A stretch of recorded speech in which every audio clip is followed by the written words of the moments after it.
I'm Stuart Neild, and this is Politics Congleton, in depth. Today, we talk to Jack Boyce from the Conservative Party. Now, we've got Jack Boyce with us today. Now, Jack is going to stand in the next elections for council in Congleton. How are you, Jack? Good, Stuart. Thank you. Are you well? Oh, I'm well. Good to hear you coming on the show. Now, you're also going to stand for town level and Cheshire East level, I believe, for the Conservatives. Yeah, I decided to stand for both. I appreciate two hats, but it's I think I can get a lot for the town. So I thought I'd put my hat in the ring for both. Now, you're a bit of a star with the Conservative Party, aren't you? Because you've been there on quite a few elections, helping to run things. Well, yeah, I used to manage campaigns for the Conservative Party. I don't anymore, but there's lots of different campaigns I've been involved in. So from town to council to European elections, if we remember what they are, and Parliament. So I've kind of worked across it all. Worked in Parliament as well. So and clearly I missed it, and I've wanted to turn my eye back to politics and seeing where I can do best for our local town. So basically, you're going to be using that vast experience and bringing it to a town level.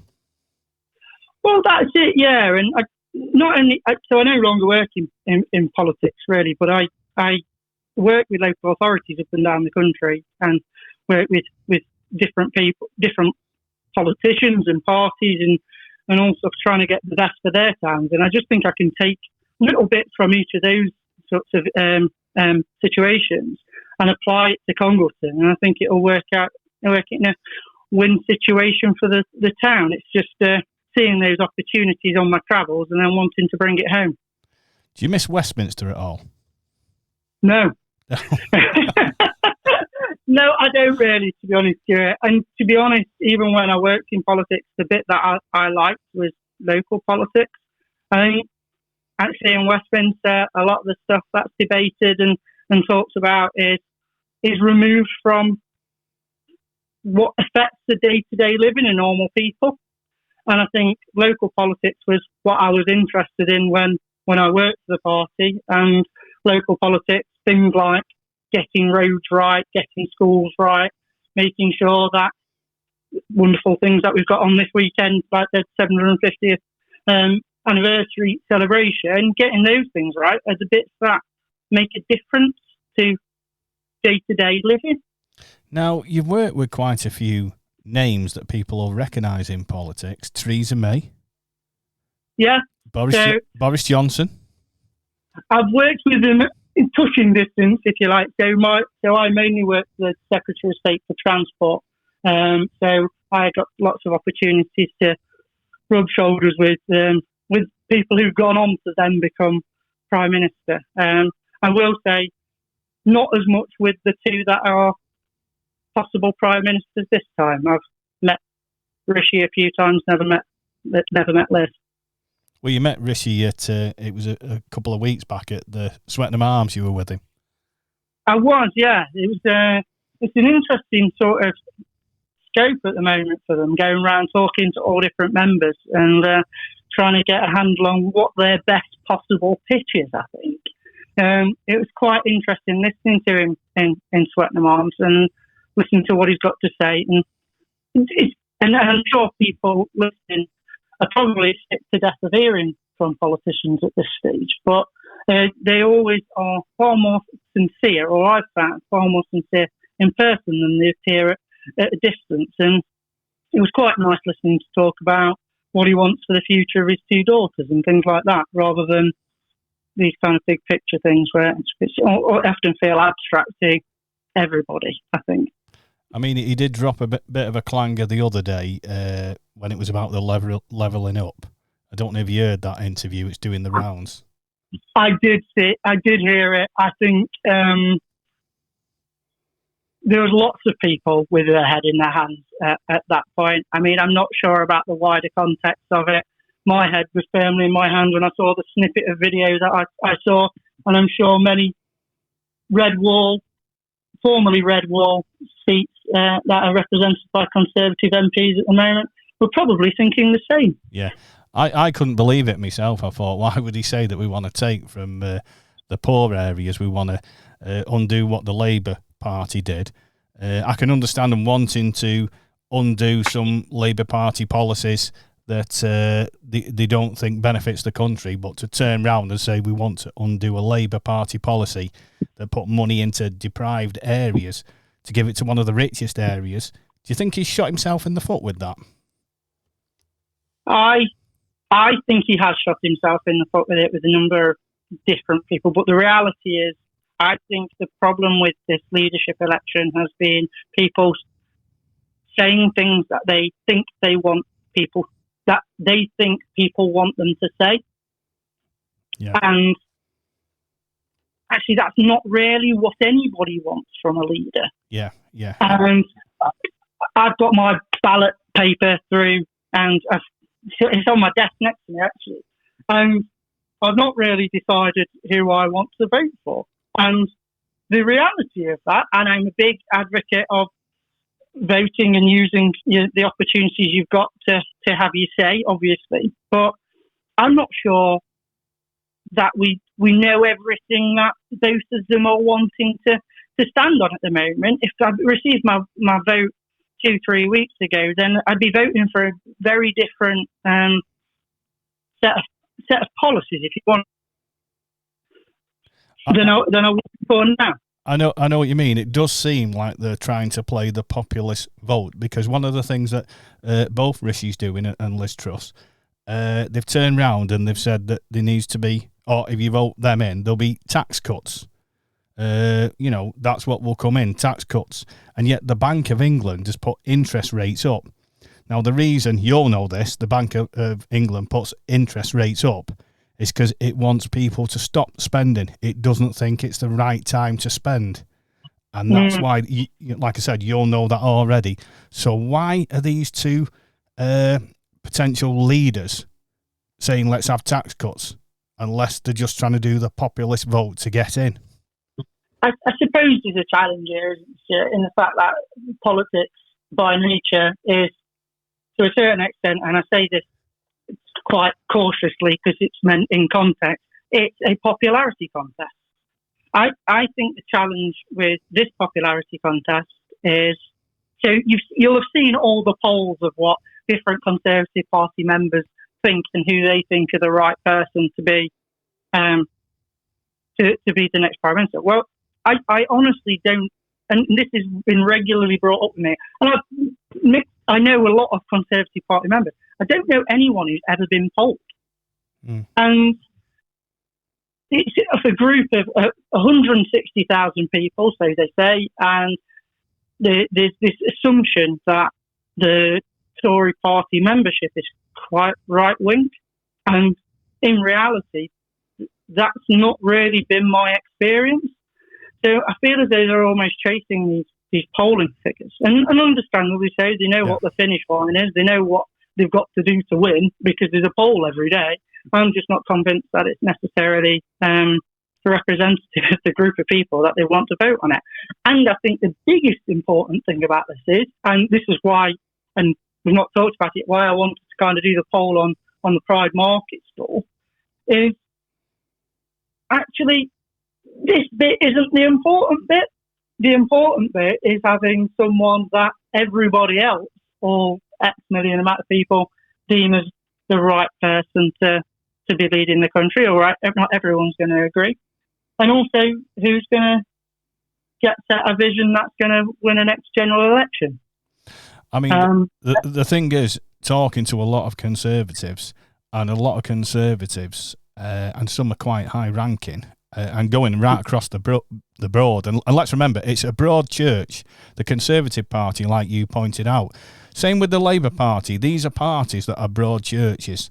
They're not something like UKIP that's a very small bandwidth. There's a lot of different types of people in both of the main parties.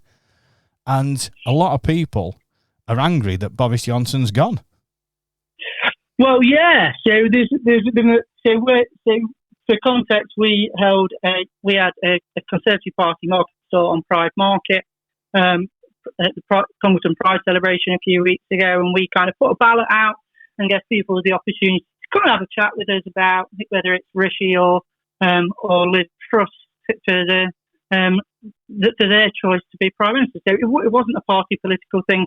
We had some good conversations with people, and well, Rishi edged it, but actually Boris was as close on Liz's tails as Rishi was in front of her, and Boris wasn't on the ballot. So people were writing that on as an alternative, and right, maybe we should have cast them as soiled ballots. I'm not sure, and actually a lot of the conversations that we were having were about should it still be Boris, and clearly the parliamentary party didn't feel that way. To be honest, I'm not sure that I necessarily felt that way as well, but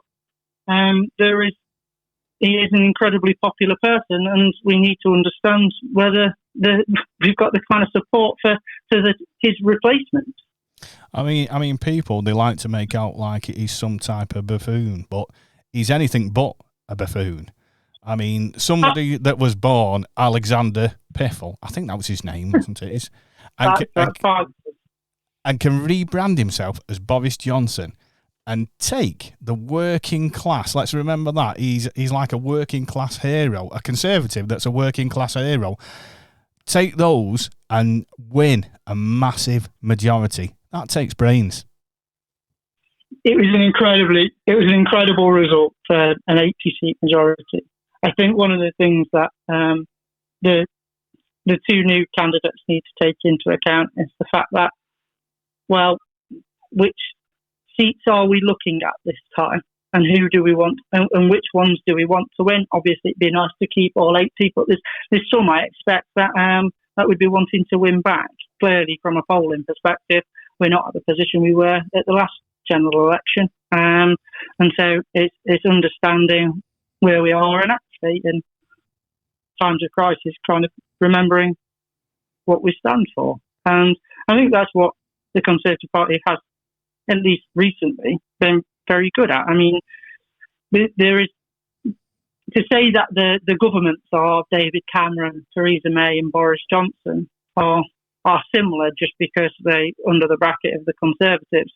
It isn't quite right, I don't think. I mean, if they say they're banded within the parameters of what individual freedoms and small government sort of fiscal responsibility and free markets, and maybe a bit of law and order if you want to apply military to that as well. I mean, beyond that, that's about the biggest remit you can have, isn't it? Like you say, broad church, and certainly those leading the country under a Conservative banner have been doing that under a broad church. And what probably needs to happen here is for those two hopefuls to kind of forge their own way in that, because at the moment it's looking a little bit like tax cuts now or tax cuts in a year, and that seems to be the choice I'm given at the moment. Yeah, and that's against the Bank of England. What they say that people shouldn't be spending at this time.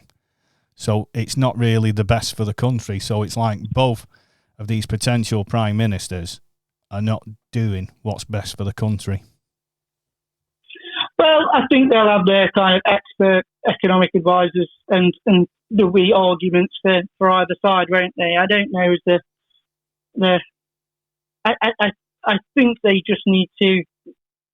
I think what we'd all like to see is a bit of a bold vision for the future, and making sure that we can kind of see why we're going to get out of what is clearly a financial mess, which was always going to come about, particularly with post-COVID anyway. And then we've got the Ukrainian situation to add to that as well.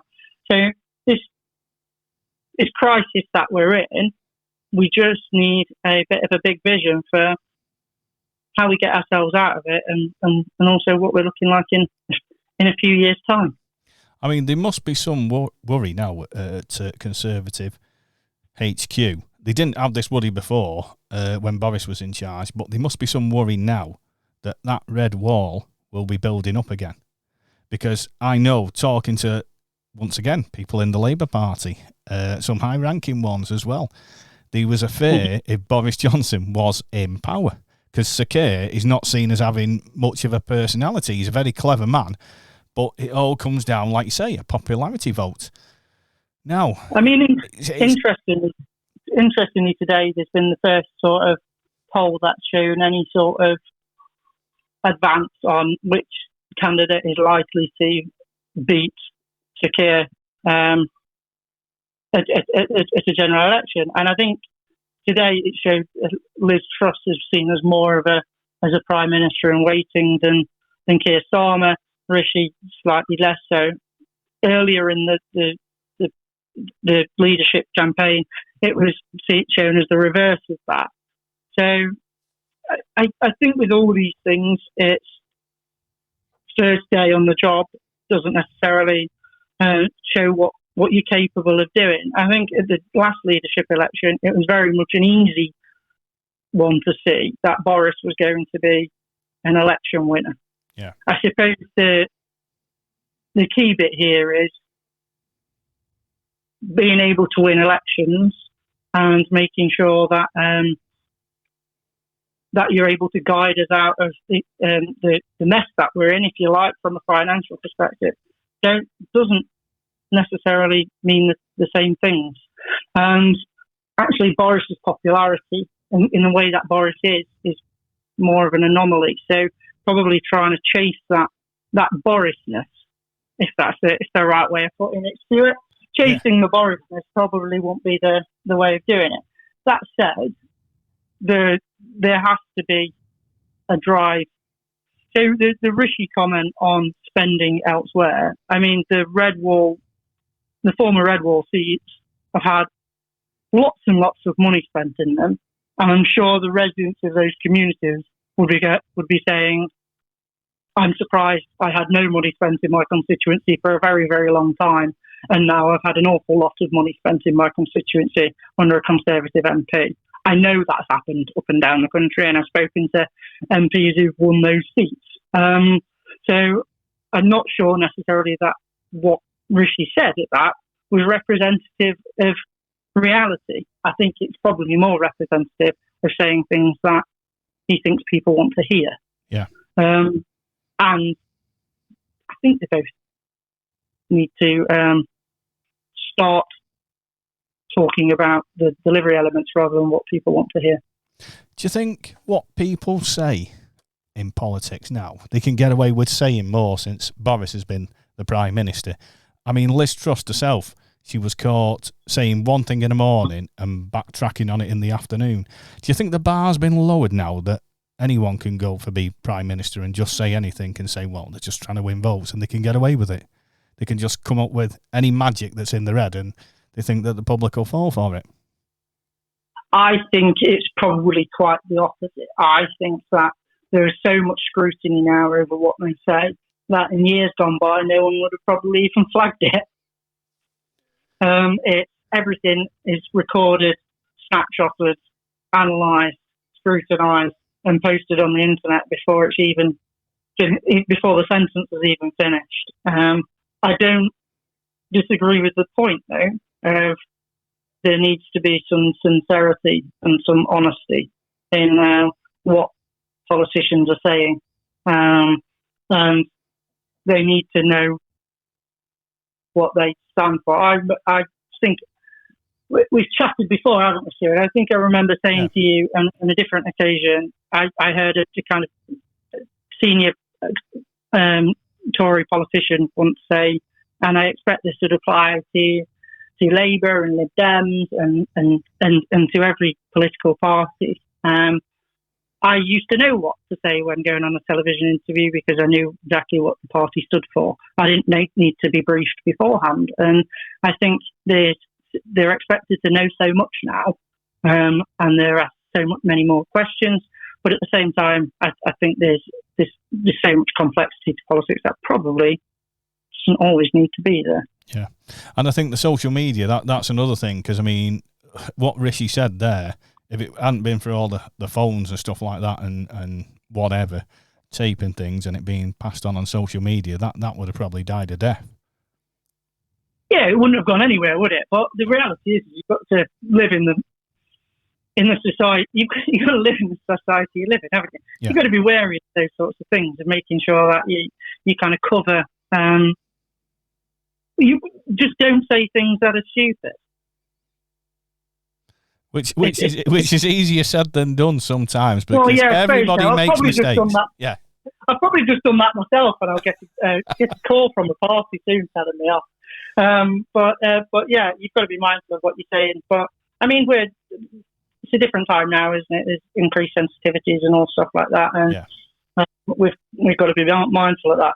Obviously, we've got to be careful not to take that sort of thing too far. But people should be aware that people are listening, and that what you say matters.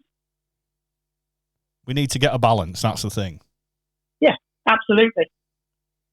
So, do you think you'll go back into like the bigger mainstream politics, or do you think you'll stay at local level? I think, particularly over the last few years, particularly devolution deals and all stuff like that, and more power being given to local authorities, I think there's the best opportunity to make a difference to people's lives is in local politics. And I would like to, and I think that's the best place to do it. So I can't really see myself going to Parliament, if you like.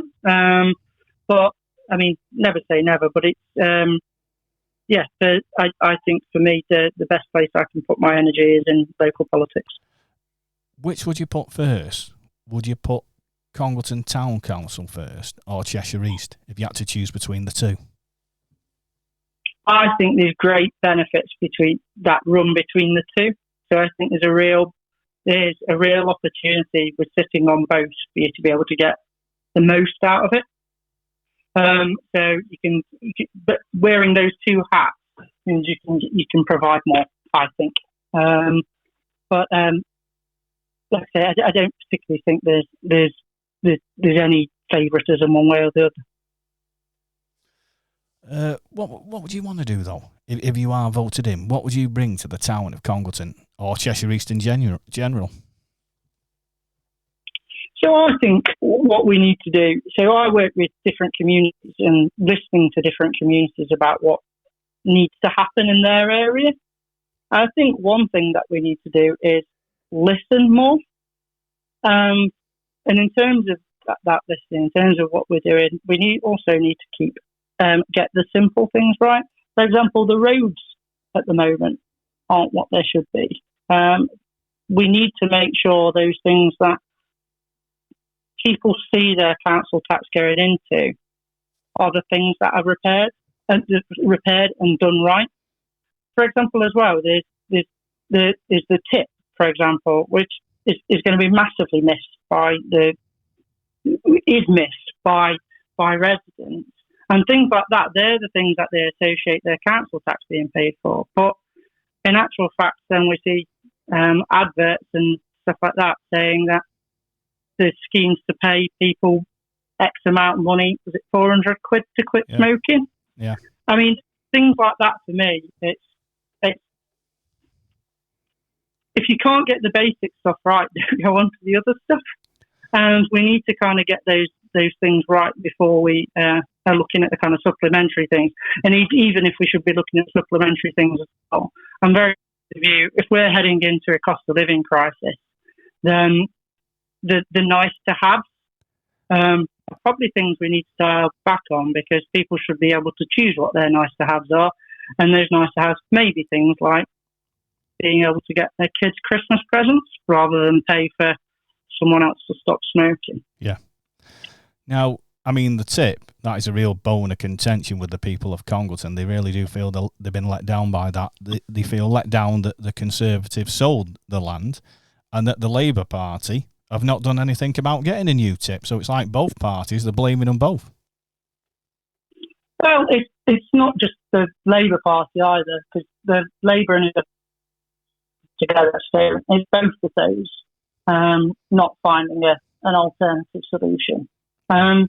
Well, yeah, there needs to be something to replace the facilities that we have.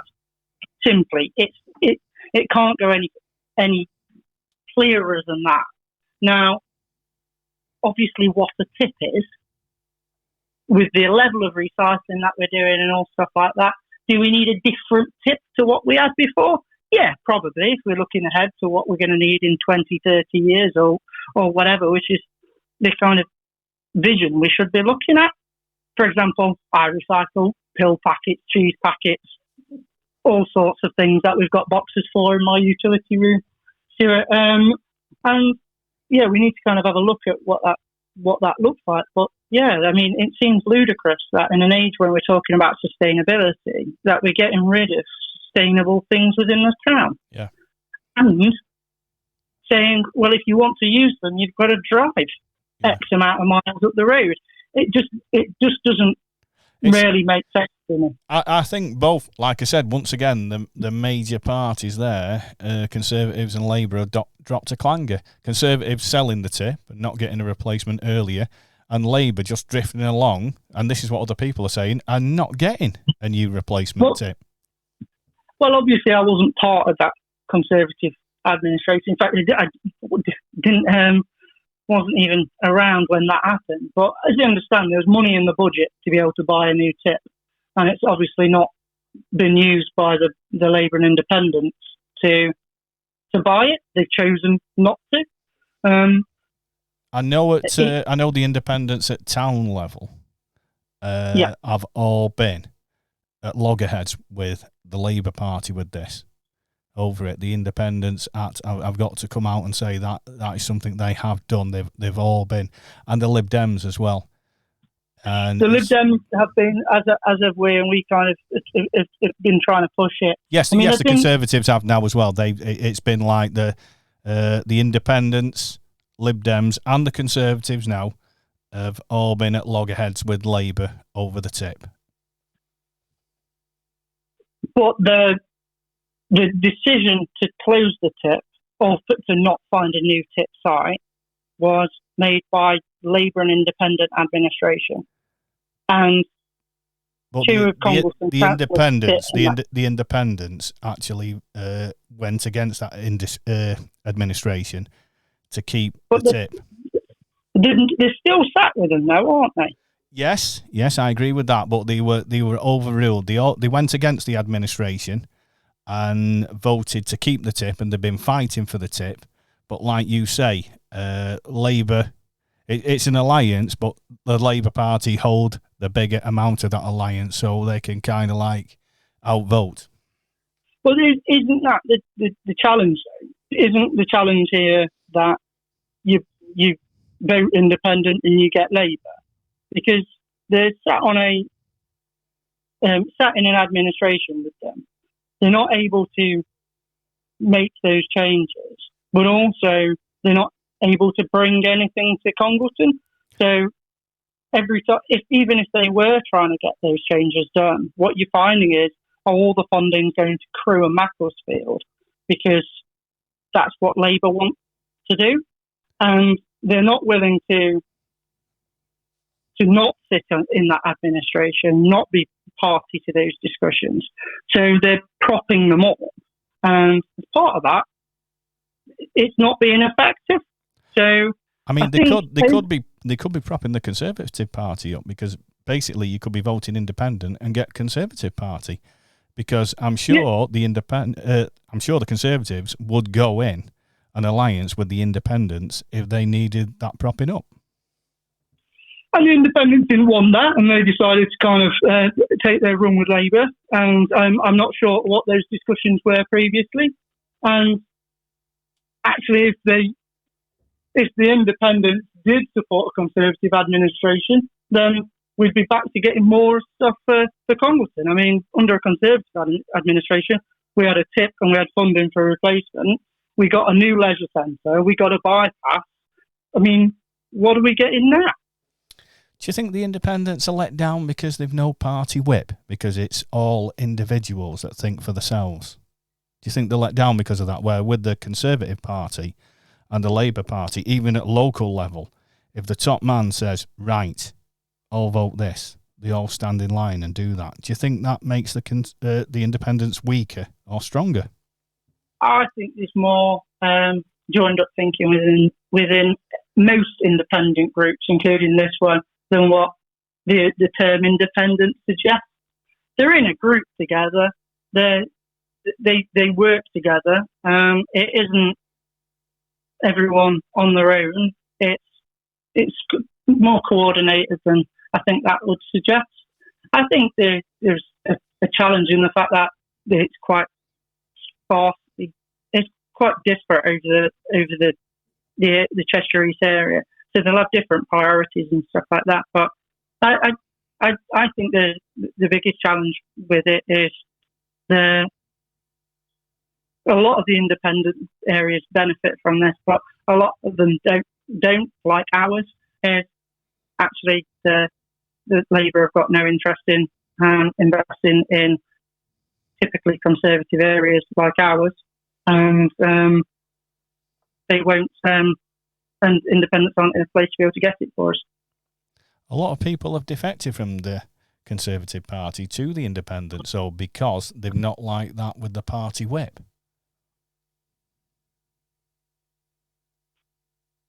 There's always going to be defections in local politics because actually the kind of card carrying element for most people isn't a major factor.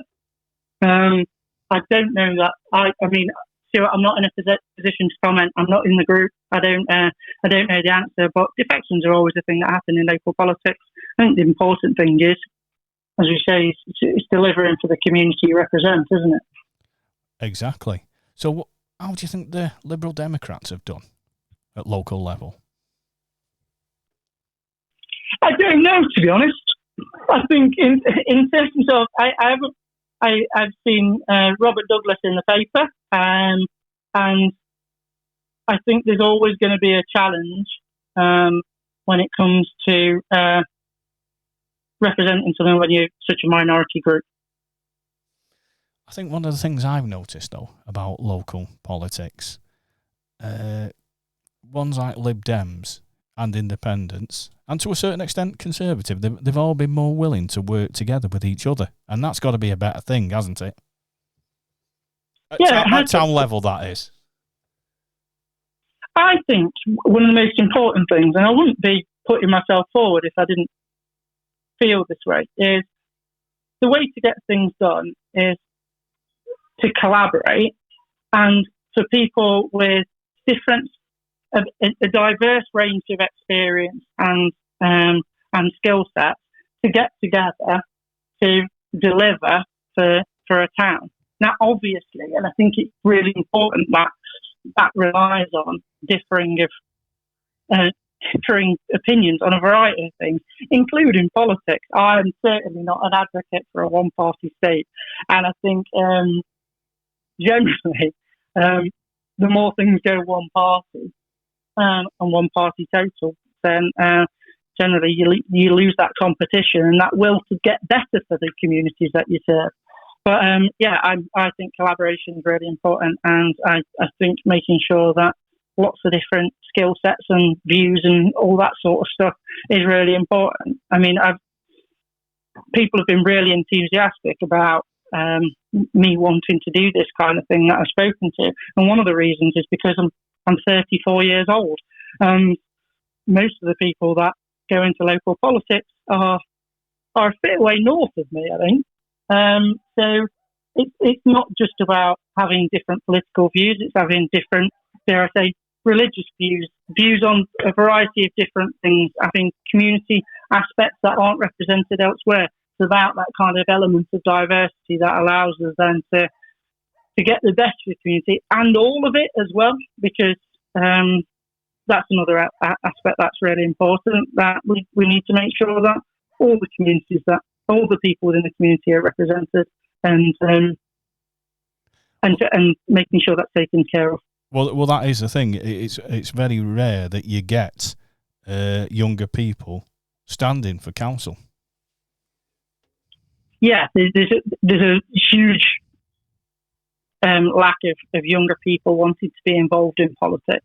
If anyone does want to get involved in politics, and so we'll give them a very honest review of what it's like, no matter what party or anything. get in touch. I'm on Facebook, Twitter, Instagram. I'd be very happy to talk to you about it. We need more young people in politics. We also need more women, more diversity, more generally. So from race, gender, sexual preference, all those sorts of things. It's really important that everybody gets involved in politics and is represented. It's something that Jackie Weaver's been working on, wanting to bring more people into politics, all different walks of life. It's very admirable. Obviously, Jackie's been through the runner a few times with various different parish councils herself. I don't know if it's a third mansplaining, Stuart. I think that's all right. Maybe it's a want for her to stop being mansplained to. I don't know. I won't put words in her mouth. But I think there's a need for lots of different people to come into politics. And not only that as well, it's a different world. So it's really important that we've got people who are able to use social media, consider the different kind of elements that are going on now. I mean, I live in a new build, for example, of which there are a lot of people in Congleton who do as well. Now, I'm not advocating that people should only stand for the things that they live in or are, but a range of views is helpful as part of the kind of political discourse, I think. I think that is important, that you are seeing things from all angles. And if a party's got people from all angles, well, that might be the party to vote for. Yeah, and to be honest, I do think, certainly not our association. I've not found that there's a particularly... I read something last week in the paper about that X amount of people within the Conservative Party. It's a massively high proportion, estimated, are sort of over 60 white men, I think it was, and I've not found that in my experience within the party. I've found quite the contrary, to be honest. No. And it's not the case locally either. We've got a good range of different people and different viewpoints, and different people who are Conservative for different reasons as well. Now, one of the big challenges is going to be poverty. That's going to be a massive challenge because, like you say, all the things that have gone wrong with the war in Ukraine and COVID, people are really going to be hit with a lot of challenges. And with food going up, with electric, gas, that poverty, it's really going to hit home. And, what are you thinking of doing at local level? I know you can't do anything at national level, but at local level, so far you've said that you're going to fill some potholes in, and I believe you're going to open a dog park. What will you be doing? What will you be doing to tackle the poverty at local level? Well, it's about being more effective with people's money, isn't it? The council tax increase last year was ridiculous from the local council, frankly, from Cheshire East Council. It shouldn't have happened. They've not spent it, and they've got increased their slush funds massively. So at a time when people are really struggling, they're increasing their savings while everyone else is spending theirs. That's not what a Conservative administration is about. It's about being responsible with people's money and understanding that the nice-to-have things are probably things you want to choose to spend yourself. So getting those basics right, that includes potholes, but it also includes lots of other things like schools, like making sure that we're as efficient as we possibly can be and you get the most bang for your buck. Because life is getting more expensive. What you should be able to count for is good value for money from your local council.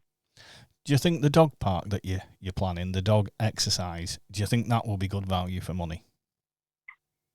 So the dog park works slightly separately. So there's different available pots of money that are determined by the Labour and Independent administration. They divide it all up and say what different things should be spent on. All that's taken. The dog park situation is a case of those available pots of money that have been made available, Congleton trying to get a piece of those. If we don't bid for them, they go to Macclesfield and Crewe, or somewhere that's not Congleton, for example. So in terms of dividing, do I agree with how Cheshire East budgets have been set up by the Labour and Independent lot? No, I don't. Absolutely not, Stuart. Yeah. And it's one of the reasons why I'm running for council. Now, in terms of the dog park in itself, if it's available pot of money, of all those pots of money, whether superfluous or not, I want to be fighting for them for Congleton. Oh, but what I do want to do is make sure that in May next year, that those decisions on how those pots of money are divided up aren't being made by people who are putting council tax up when they don't need to, and all those sorts of things. I see where you're coming from. So basically, you acknowledge that having a dog park might be a little bit frivolous, a dog exercise park, but that money, if we don't put in for it, or if you don't put in for it, it'll just go to another authority anyway. Yeah, so you might as well go for it. It's kind of like what Susie Akers, when she was putting in for all these things with cycling, and she was in the same position as you there, and she got a lot of bad feedback. And like she says, it was from central government. It was Conservative government that was pushing this agenda with bikes, and she went in for all these grants for it, but she was absolutely hammered for it. But it was central government that was, giving these grants out, and she went for it. So it's a similar position that you're in with this dog exercise park in a way. Well, there's available pots of money, and we should be doing all we can to try and get what we can for the community. Then there's the kind of bigger picture bit, isn't there, of what it means for Cheshire East and what it means for the different residents. But yeah, if we're fighting for different grants, different things, it's right that we do it for the local community. I don't know the situation. I know Susie's in the cycling lead, isn't she? I don't know what extent of that money is being provided by Cheshire East council taxpayers or by income taxpayers, for example. But it's one of those ones I can't pass comment on. I don't know that. It was central government funding, and that was the thing. So that was what the hoo-ha was over. Mm-hmm. So it was the same type of thing. So I understand it. You might as well go for that money, like you say. If there's a dog park available, you might as well have it, might you? Better us than Macclesfield. Well, exactly, and yeah, I think it's right. And Sally's kind of identified it, and she's going to help others to kind of work out what different pots of money that we can have access to. Let's say there's the way that those pots of money are distributed, particularly in light of the financial situation which you've talked about. I think it needs significant review because there's the basics aren't being done right. Do you think the Conservatives at a local level are going to come back big? Because I thought they were until they got rid of Boris. And I think that does hit at local level as well. But before they got rid of Boris, I was thinking, before it was a protest vote. What do you think will happen at these local elections? I mean, national polling matters to a certain extent. It always does. If the party's wildly unpopular, then you're not going to do very well at the local level. I think there's a certain amount of personal responsibility that needs to be taken into account there. Where, actually, we talked earlier about sort of bold vision, didn't we? Well, what do we want to achieve? What do these leaders want to achieve? Well, actually, at local level, it needs to be a bit of that as well. And if people can see people are working really hard and have got their views better than those who are already there, or want them to continue doing what they are, whichever way around it is, then they'll vote for them. I think the difficulty with local elections a lot of time is the quite poor turnout that they tend to have. I suppose a key figure for the May 2023 elections is whether or not there is a general election that runs alongside it. I expect at this stage probably not, but I wouldn't shut that possibility out completely. What party do you think is the most dangerous for Conservatives getting in at a local level? Is there a party that you're wary of? Do you think like Labour's the strong party, Independents or Lib Dems or something else? Are we talking at Cheshire East? Or? Well, Cheshire East and local Congleton Town Council. Who's the party to watch out for, do you think? I think it's a really challenging one to kind of set, isn't it? Because the independents fundamentally have an awful lot of sway. Unfortunately, they at the moment they have got the choice of whether they prop up a Labour administration or a Conservative administration.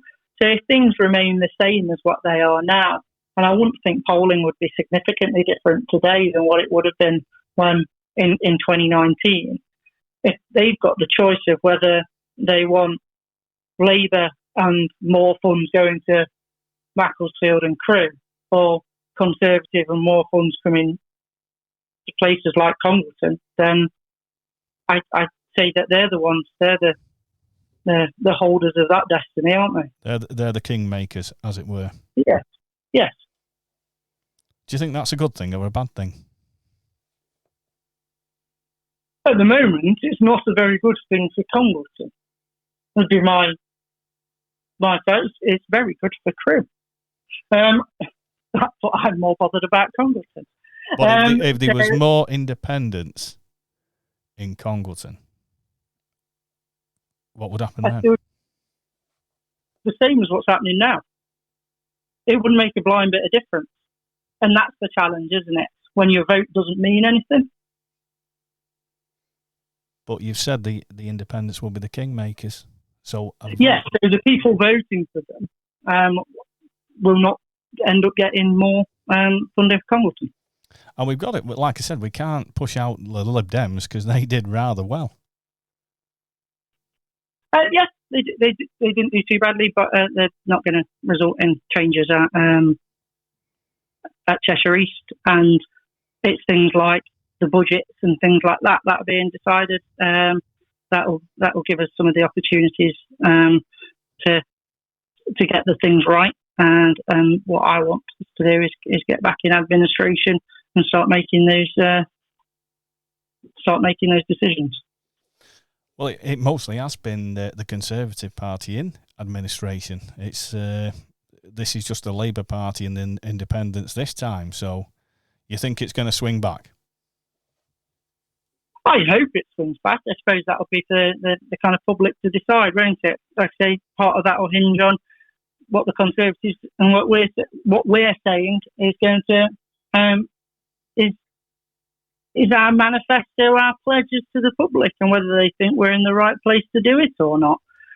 What we've got to do now over the next 9 months or so is to convince them that's the case.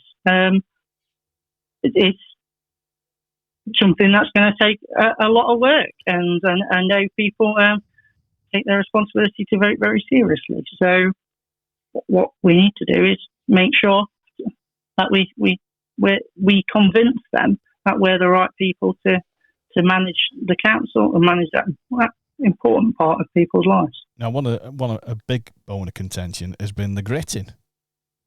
That's been a massive. But like they say, where does the funding come from? Where will the funding come with a Conservative administration? Will you be taking it from social care, police? Where will you be taking it from? There is massive reserves at Cheshire East that they keep putting aside because they can't spend it. It simply comes down to the fact of using finances more effectively. They're not doing it effectively, and there are efficiencies within that we can find. They've slashed the highways budget and then discussed paying people 400 quid to stop smoking, I should say. Yeah.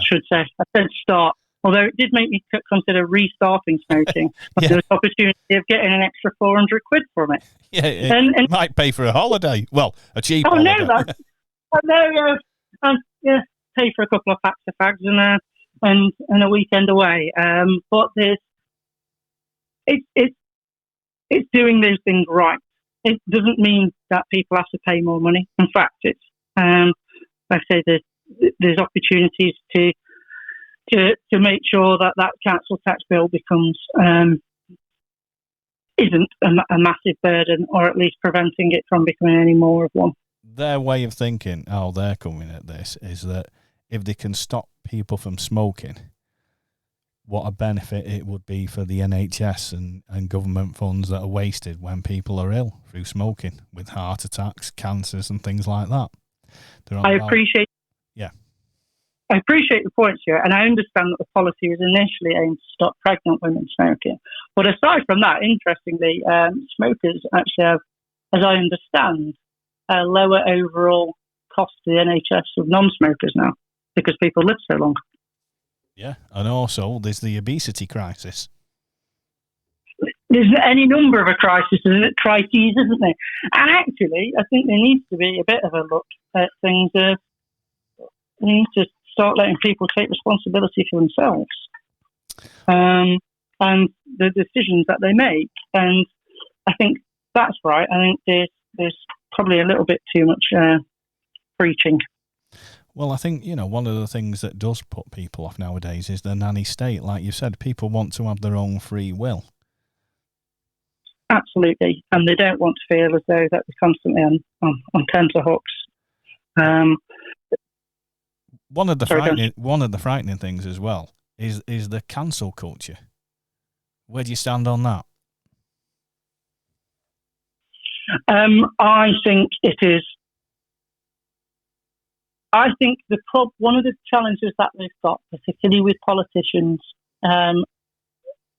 is the fact that we're in a society where people are examined and cross-examined against things that don't necessarily reflect their ability to do a good job. And probably some of the past politicians who have done good jobs, and that will include Labour, Conservative, Lib Dem or whatever, probably wouldn't have had the opportunity to do that if they'd lived in today's world. That said, I said earlier, they've got a responsibility to know that the sensitivities now. It's about finding that balance, isn't it? Yeah, that's the thing. I don't agree with cancel culture generally, and I think people should be given the opportunity to kind of choose who and what they give their money to, rather than the decision of a multinational corporation based on the letters and emails of a few very, very angry individuals. But I think it's about getting the balance right. Well, I think there was a big hoo-ha about Chubby Brown when he was performing at Congleton Town Hall, and there was a big hoo-ha with the Labour Party, and they were saying he shouldn't be able to perform there. And I believe that the Lib Dems and the Conservatives, they said, well, it's freedom of speech, and as long as he's not breaking the law. So would you have come down on their side, or would you have gone with the Labour Party thinking this is a bit too much, it should be banned? Right, so to be absolutely clear about this to start with, I wouldn't have been going. I don't like Roy Chubby Brown as a comic, but I think if he's performing there and people want to see him, and they're assuming on that basis that it's also raising money based on the fact that he's hiring out the town hall. And bringing people into the town as well. Bringing people into the town? Yeah. I'm all for it. Obviously, there's a line that somewhere to be crossed, but I think that line is significantly further away for me than it is for the Labour Party. Well, when I say like the Labour Party, I think it was just one Labour Party member activist that was writing letters to the Chronicle saying this should not be allowed, this man performing at the town hall. On the other hand, like I said, there was various Conservative councillors were saying, well, and Lib Dems that were saying that we're governed by the law, and if this man does anything illegal, well, he would be shut down. So obviously, you think that's the case. Yeah, I'm very much. Like I say, it's not a humour I share. It's not something that I would want to go and see. But I support the people's ability to exercise their own free speech and listen to what they want to, and I don't really see it's my job to be able to police that or indeed want anyone to police me on that either. Well, it's been lovely talking to you. Thanks for spending this amount of time with Congleton Radio. You've answered all the questions. You've not deflected anything. We really appreciate that. Thanks, Stuart. Really glad that you've had me on. Really enjoyed it. And hopefully you'll come on again. Hopefully, whenever you like me, Stuart. Whenever you like. Well, thanks a lot, Jack. Cheers, Stuart. Thank you.